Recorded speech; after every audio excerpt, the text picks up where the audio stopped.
सुबह 5 बजे उठकर दौड़ लगाया करता था और लंबी दौड़ करने के बाद वो अपने खेल डिस्कस फेंकने की प्रैक्टिस किया करता था और उसकी ये प्रैक्टिस लगभग 1 घंटे तक चलती रहती। फिर दौड़ते हुए वो घर आता था और आते ही उसकी माँ उसके लिए प्रोटीन शेक ले आती। ये ले बेटा, बहुत थक गया होगा ना, इतनी प्रैक्टिस क्यों करते हो तुम? करने दो भाग्यवान, ये जितनी प्रैक्टिस करेगा उतना अपना खेल में माहिर बनेगा और तभी तो ये बड़ा खिलाड़ी बनकर हम दोनों का नाम रोशन करेगा। राइट पापा। बेटा तू अपना डाइट फॉलो तो कर रहा है ना? हाँ पापा, डाइट भी और कड़ी प्रैक्टिस भी। बहुत अच्छे, ऐसे ही अपने खेल पर ध्यान देना। चलो, मुझे ऑफिस के लिए देर हो रही है, मैं चलता हूँ। प्रवीण के मम्मी पापा अपने बेटे को बहुत सपोर्ट करते थे क्योंकि वो एक दिन उसे बहुत बड़ा स्पोर्ट्स पर्सन बनाना चाहते थे। लेकिन अचानक कुछ दिनों बाद मुकेश को हार्ट अटैक आया और उसे अस्पताल में एडमिट कर दिया गया। डॉक्टरों ने बहुत कोशिश की पर वो मुकेश की जान नहीं बचा पाए। पापा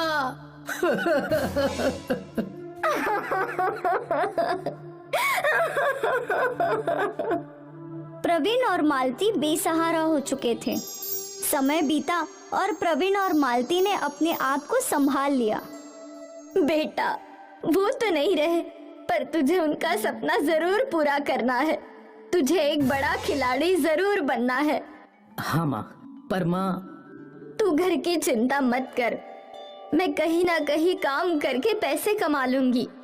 नहीं माँ, आप नहीं, मैं काम करूँगा। लेकिन अगर तू काम करेगा तो तेरा खेल। माँ, मैं सुबह प्रैक्टिस करूँगा और फिर दिन में काम करूँगा। आप चिंता मत कीजिए, सब हो जाएगा। पर तू क्या काम करेगा? आप पवन मामा से बात कीजिए, हो सकता है उनके ढाबे पर मेरे लायक कोई काम हो। ठीक है, मैं बात करती हूँ। मालती ने अपने चचेरे भाई पवन को कॉल लगाया। हेलो। हाँ दीदी, बोलिए। पवन, प्रवीण के लायक कोई काम हो तो बताना। दीदी, आप उसे कल ही ढाबे पर भेज दीजिए, यहाँ वो कुछ न कुछ तो सीख ही जाएगा। ठीक है। मालती ने फोन कट कर दिया।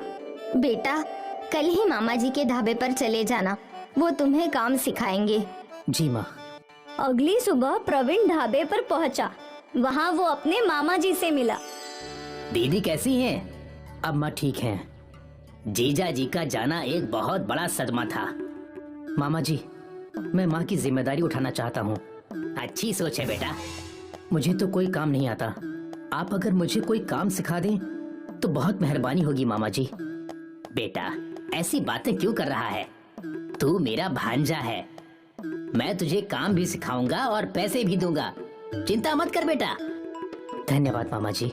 पवन प्रवीण को ढाबे का काम समझाने लगा।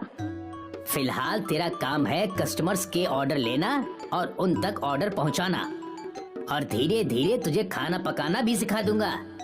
ठीक है मामा जी। प्रवीण उसी दिन से ढाबे पर काम करने लगा। क्या ऑर्डर है सर? 2 पराठे और 1 बटर चिकन। मेरे लिए 4 पराठे और दाल मखनी। जी सर। प्रवीण ढाबे में वेटर का काम करने लगा।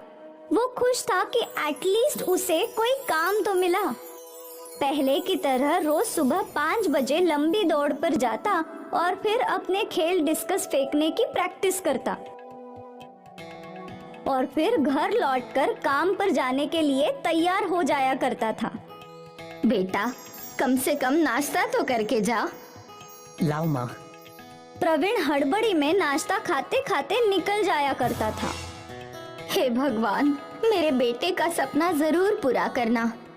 मालती हर वक्त भगवान से अपने बेटे की सफलता की दुआ मांगा करती थी। यहाँ ढाबे पे प्रवीण पराठे बनाना भी सीख रहा था। ये तो आसान है। आसान तो है। प्रवीण जल्द ही पराठा बनाना सीख गया। वाह बेटा, पराठा तो बिल्कुल सही लग रहा है। पवन प्रवीण की प्रगति देखकर खुश था। अब से बीच बीच में प्रवीण पराठे बनाया करता था। कुछ ही दिनों में वो पराठे बनाने में एक्सपर्ट हो गया। वाह प्रवीण, अब तो तू एक्सपर्ट बन गया। सब आपकी ही सीख है भैया। अच्छा है। प्रवीण के मामा जी भी ये देखकर बहुत खुश थे।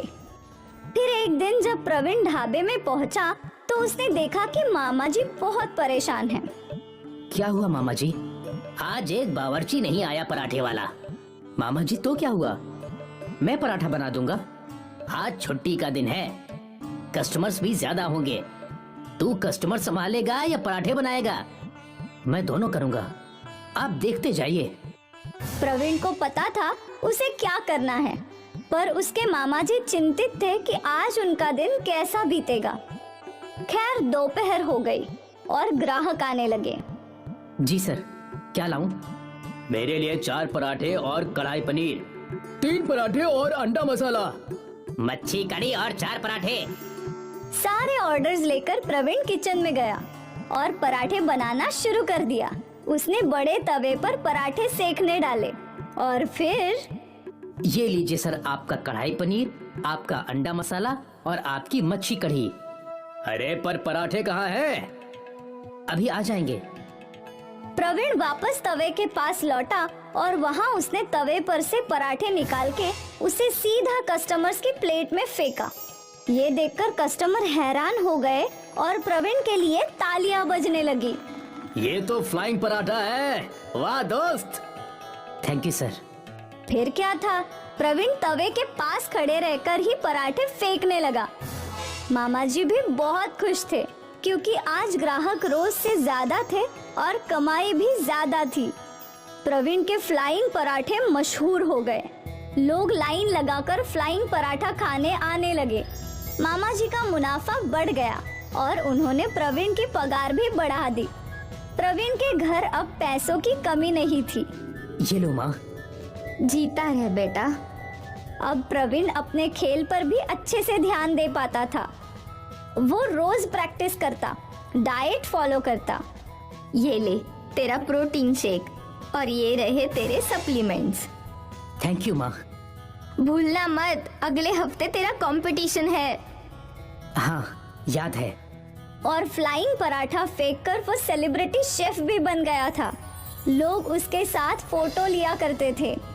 वो फेमस भी हो चुका था, उसके पास पैसे भी थे और वो मशहूर भी था।